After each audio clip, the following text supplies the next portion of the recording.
You're being lied to. Let me explain why. The hustle culture thing, the get on your grind, get running, doing all this, in my opinion, is stupid. This is why I think that.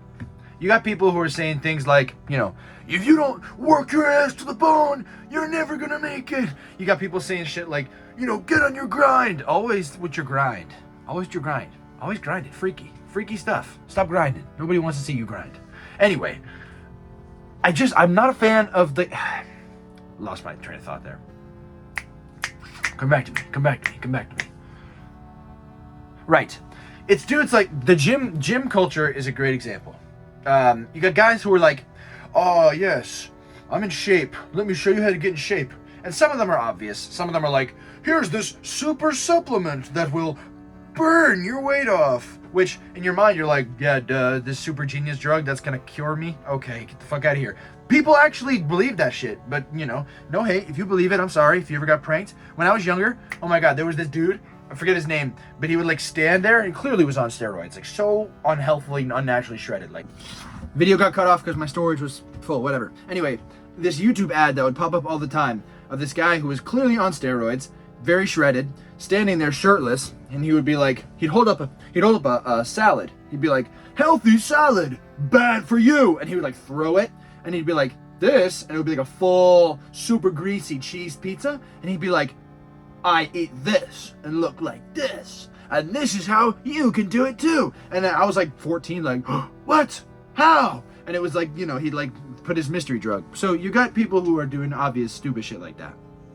But then there's people who are super manipulative about it, who do things like this is the right workout plan, or they say this is the right strategy of eating, and it's the kind of stuff that sounds like it should work. It's not obviously stupid like miracle drugs. It's you're like, this is the magic plan to lose weight, or this is whatever.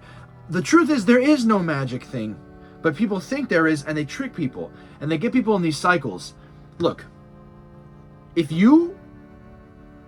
somebody got you to lose weight, and you lost weight, and you were healthy, and you stayed consistent with it, you wouldn't need the trainer anymore. So why would they actually give you the best advice? If their goal is to make money, they're going to give you enough advice to get a little better. But that's it. And they're going to keep you coming back, and it's like a cycle. And you'd like to think that there would be some sort of positive intention, and that people would, have the actual goal of helping you, and that they would do it out of the passion of their hearts. It's usually not true.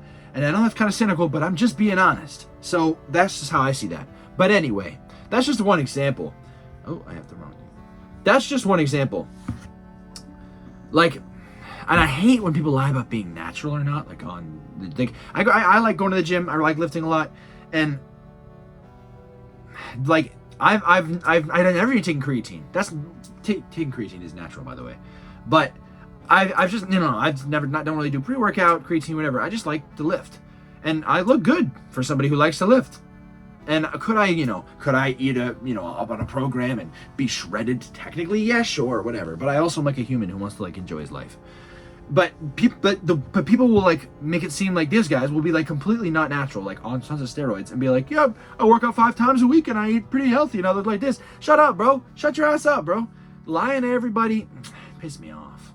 Also, this is how progress really works when you're losing weight or gaining muscle, whatever. The beginning is, naturally your body, if you're consistent, let's just say you never worked out a day in your life, then you never lifted weights, and then you decide, I'm going to the gym, and you stick with it for 2 months. You're going to see a lot of progress in those first 2 months. You're going to see a big difference from day 1 to the end of 2 months. But from the end of 2 months to the end of 3 months, it's going to be slightly smaller. 3 months to 4, even smaller. 4 to 5, smaller. That's just naturally how growth works. You know what I mean? You're losing weight. You're going to lose a lot early, and it's slowly going to get less and less and less. And you're going to have to change the thing. And that's how they hook you. They get you hooked in with that little bit of beginning progress, and then you really want more, but then it gets harder, and they trick you, and they keep you hooked. It's kind of fucked up. Also, there's a mental factor when it comes to improvement as well. People sort of fail to understand that improvement, improving yourself, is sort of a flawed concept. It goes against this idea of self-love. It's improving yourself, don't you want to love yourself for how you are now? Because it gets to a point where guys will get body image issues, or girls will think they're like, it's never enough, you know? Like, there's always somebody who's more attractive than you, or there's always somebody who has more money than you, or there's always somebody with a little bit more.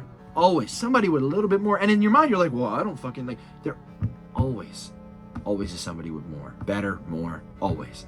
And that's what these companies they trick you with. The self-help companies say, oh, you want to be shredded like this guy. They play on your insecurities, you know? These like beauty companies, particularly for women, will be like, oh, you want to look pretty, you do this. It's like, buy my thing, it'll make your insecurity go away, which is not how it works, by the way. And it's all, you just got to remember that companies want to make money, and you are how they make money. So they're going to do sneaky things to get their money. It's just how it works. It's just the reality situation. And I think that something's really important, and I was getting at this earlier. Your fitness, how you stay healthy, has nothing to do with your self-worth as a human being. You need to love yourself day one. And it's hard. I'm saying these things in a very lofty, you need to way. I struggle with this every day. I'm sure you do too. Don't lie. Don't lie to me. I know you do. I know you do. Don't lie to me. Everybody struggles with it. Even if you're the most confident guy in the world, you're going to have bad days. It's just how it works.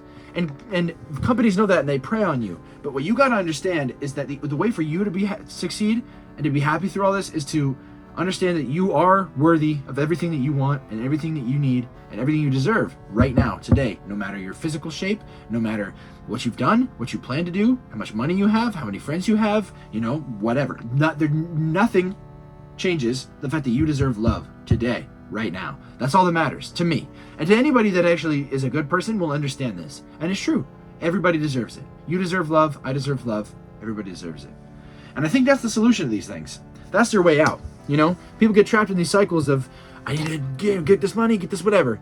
And the way out, okay, I'm recording quick because my storage is going to run out. The solution is to love yourself enough to know that you are loved no matter how you look, and that improving yourself is not the right way to look at it. It is helping yourself be healthier in the future. It's just about being healthy. Be healthy and love yourself, and none of this self-improvement bullshit. None of that. And because people misinterpret it and they fail to love themselves. If you have a goal, go for it, but don't forget to love yourself in the process. Goodbye.